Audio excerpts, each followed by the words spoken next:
Hello, in this video I'm gonna show you how to change your language in Rocket League Sideswipe.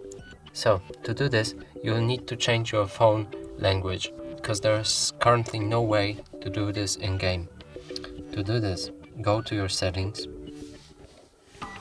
like this.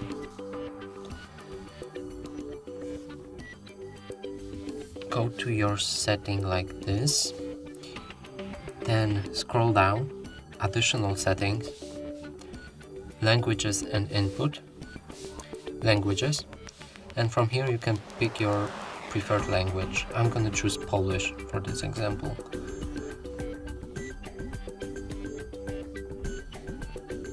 Now close your game like this.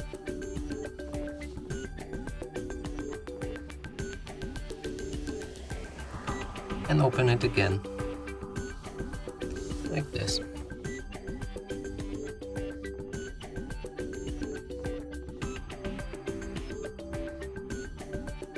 And the language should be in Polish.